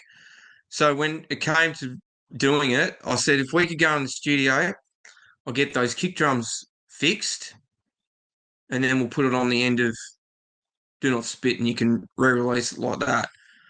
So at least that happened. And how long did it take Hilly, Terry, and Kevin to do their parts for do not for Purified? I reckon Hilly did his parts in about 2 sessions. Wow. And I reckon Kevin did his parts in about 2.5 days. And I think Terry got his bass done like within a day, like a full day. So it was like a week in a sprinkle, Tracking. basically. Yeah. Tracking and yeah. With Adam Kalatzis, who's been doing lots of stuff, did all the Blood Duster and the Bremelin album, the 95 Bremelin album, and countless others of the metal scene, mainly lots of Melbourne metal bands. Yeah, I mean, we'd love to talk to Adam about his memories of recording the album. So yes, that would be very interesting. That studio's in Northcote, and some of those photos were taken at the Westgarth train station, I was going to ask. Yeah, okay. just up on High Street there. Just around the corner, you got the cinema, and you've got there was a very good baked potato cafe, and there was also a bottle shop just around the Potatoes corner. I and remember beer. going there every day. We just had baked potatoes and booze. After I did the drums, of Yeah. course. Oh, right, yeah. Yeah. So what was Not it during typical? the drumming? Chamomile and baked potatoes. I got it. It's all up here now. Yeah. Yeah. I am curious, just like a random question. At the end of the record, there's a sample on For a Good Time. What is that sample? Do you know? Yes, I do actually. Would you prefer it leaves a mystery, or I'm just curious? No. That actually was a point of contention for Kevin. That sample. Yeah. It was from a thing called Blue Murder, which is a mini series, like 2-part mini series, that is about the 1970s, 1980s police corruption in Sydney, New South Wales. And it was about this corrupt cop who died a few years ago, Roger Rogerson. And it was about the criminals surrounding that and all the corruption that was going on in the New South Wales police force. And that particular scene is like one of the kingpins, Nettie Smith, who's like a notorious hitman, multiple criminal enterprise type guy. He had the green light from the cops, and they go out on a boat with this lawyer who was corrupt, and he'd done the wrong thing by a few of the key players. And they are all standing around having beers, looking out on a nice, bright, sunny day. And then they turn their attention to him. They grab him, wind a coat hanger around his feet, and then they tie him to a old iron stove, and they chuck it overboard, and he drowns. Holy shit. And they're saying goodbye to him. And it's like a message to certain people. Yeah. But Kevin was like, do we have to put that on there? Like he said, I want my mum to hear this album. And he's like, I don't want my mum to hear this see you later, Wild message with the see you next Tuesday word. So there was an argument in the studio with Hilly and Kevin, and Hilly's like, nah, it's going on the album. That's what's happening. Kevin goes, whatever. If you want to put it on there, that's up to you. And that was the end of it. That was a big fucking word, especially back then to Americans, though. Like, I think as Australians, we kind of just forget just how almost blasphemous it is that word was. It's only sort of like in the last 10 years that America sort of has adopted some of that. Yeah. And that word itself. And when I hear American people say that word, I almost feel like saying, hey man, like please, like that doesn't it's not good. Yeah. You can hear the apprehension in them saying it too. It's like, can I say it? Well, it's seeped into a lot of American Hollywood movies and TV shows and stuff. Now I've heard it said way more than it used to be. Like it was a taboo word, and Kevin outlined that like back then. Like we actually had discussions about that and the differences between the way that Aussies speak, and like I remember saying to Kevin when he was here, I said, oh, do you want to get pissed? And he goes, what, get angry? What do we need to get angry about? And I said, pissed, like drunk. And he's like, is that what you say in Australia to get drunk? I'm like, it's one of the terms. Like, it's a totally different thing. Like, for when you're getting pissed in America, it's like you're getting pissed off with someone. So I understood that. And I was like, I felt like maybe, that shouldn't have gone on there, but it went on there, and that's another little story. I mean, even just hearing all those stories and tidbits from this has like been incredible. And, we've taken a lot of your time, but I do want to say, with, the 40 years that you've been fucking out there grinding, recording and playing with people, you've kind of announced recently as of late that you're going to be kind of taking a back seat from playing live. I do want to say, like Diabolic Rights, your band is going to be supporting Left to Die, all those great death songs. And then your final performance, Adelaide's Jive. That's Saturday, May 3rd. That's kind of a part of a mini festival. When you kind of look back and, on all the shows you've played and all the records you've been on, how does this record, Purified in Pain, kind of stand out? Or, where do you rank it amongst, your experiences through extreme music? Just having like the fact that since you guys got in touch with me, and like thinking about it every day, and bringing back all the memories of that time frame, and just going, like, seriously, I don't think I had as much fun out of all the music that I've ever played, regardless of whether I regard that album in the middle or at the bottom or at the top or wherever it would rank. As far as my own personal experience about that tour and about that time and about the writing and all this other stuff, it was very, very, very positive and very cool and very very prominent memory as far as like all the stuff that's happened within the 40 years. It'd be up the top in the top 10 of experiences that would be probably the best. Wow. It was a good time.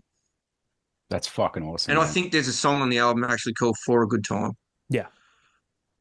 which doesn't sound like a typical Damage song title, but fucking being happy and actually enjoying that was just, yeah, it was, I couldn't replace that with anybody else or anybody, anything different at that time. So nothing but positivity from my own perspective, regardless of anybody else's fucking opinions or anyone else coming in saying, "Oh, but this isn't this." Well, I don't care. That's not my experience. Yeah, thank you, man. That's amazing to hear. I'm curious. So you're stepping away from doing the live stuff. Do you still will you be pushing on with recording and doing studio work? Possibly not. I I haven't really even like contemplated the idea of having to worry about recording music or anything like that. I've recently done some more recording just before, just in the last couple of months actually. I've done some stuff for some project bands. So there's one called Blooding. There's one called Feral Abyss, which is like dark, evil, black death metal. There's another one. Actually, that album just came out, or EP just came out, Dreaming Death, which is cool old school death metal. Come out on this Czech label called Lava Dome. Um, and I also did like a Melbourne death metal band thing called Thorn Coronation, which is like a 3-track thing I did, which is like early 90s death metal. But as far as pushing it any further, I don't really know. Those drums could stay in their cases for fucking the next 5 years. It's just, I've had moments where I just sort of went, you know what, I'm not interested in playing drums for a while. I mean, that could change at any point, but I'm definitely not going to be playing any more live shows. I've had a gutful of that. I've done it, and finishing up with this Left to Die is probably one of the. Well, it's a great thing, and the last few shows have been great. Like the Hellhammer thing was absolutely awesome, and just like as far as Celtic Frost and all that stuff, I mean, I've got that septigram tattooed on my head there, so that had a massive impact on my life. So that was playing with Celtic Frost in 2007 with Terrorist, and then being able to do this Hellhammer thing. I was just like, oh my god! And I went and saw Triptychon in Tassie for the Dark Mofo Festival, which was incredible too. Triptychon and Triumph of Death back a couple of years ago. So these experiences have been great. And doing the last show, well, I'm still putting that together right now as we speak. There's going to be some quality death and thrash and whatever else bands, and I'm doing one set of old school 80s songs, and then I'm doing Diabolic Rights for the last set, my own band. So I'll be doing 2 sets that day, and there'll be about 10 bands playing. So I'm doing a set of Venom, Destruction, Bathory, Slayer, Onslaught, uh, Sodom, all that shit. I think there's nine songs I'm going to play live with a bunch of proficient old school guys. One of them, I've actually got Chalky from ex-Psychroptic, who's been a great friend of mine for a long time, and I've got Paul Hodgson, and I've got Matt from Oath of Damnation from here, and I've got Chris from Hidden Intent playing bass. So that's what I'm going to do for that last show. I wish I was there. It sounds like it's going to be amazing. Come, guys, I'll put you on the door. There you go. Be my first time. It'll be great. Yeah, I wish you nothing but the best. And yeah, if you're in the area, I hope I will be. Definitely check these out. Skitz, man, thank you so much for all the time you've given us and chatting about this record. I wish you nothing but the best going forward, and take some time for yourself. Maybe getting into the tea and baked potato shop game. That would be cool to see. We got to ask him though. Oh yeah, what's that? What's a riff? Oh, what yeah. makes a good riff? I forgot what show we were Makes on. a good riff. What? So yeah, typically when we do the show, I'll ask whoever, as a musician or as a listener, what to you makes a riff? What does it need? What draws you into a good riff, I guess is what I'm getting at. I love that ultra palm muted, chunky, rip your face off fucking vibe. Like something like the as a reference, I would say something like Malevolent Creation, Retribution, that just sheer rip your face off, chunky, nasty fucking riff. And then the speed ones, like those ones that just drew your fucking ears out. Slayer, Raining Blood, Creator, Pleasure to Kill. Just that nasty, dark, evil goodness that just gets into your soul and just fucking smashes. Chunky, evil picking, evil chords, octaves, like the Triassic Thoth. What's another exciting? The King Diamond lead guitars. Andy LaRock. That sort of guitar playing. The Judas Priest riff. Just want to make you slam your fucking head into fucking get your head banging, cranking. Just all the good shit about the heavy metal guitar sound that just makes riffs just like unexplainable sometimes. I think that sort of sums it up. I couldn't have put it better myself. And the punishment of a riff, yeah, is just gold. And then you chuck those double kicks in there. just a few. You'll definitely hear it on Purified in Pain, I think, for sure. You do. I wanted to for those out there. You do have like an art page on social media that people can follow, correct? Yeah, it's the Blast Abyss on Instagram and on Facebook. So yeah, if anyone had any requests for some art, or if they want to ask me something, they can go on that page and check that out. And that's been online for about maybe 4 years now, or something like that. Super sick. Just want to thanks to Anthony for also helping us connect. Yes. And Anthony.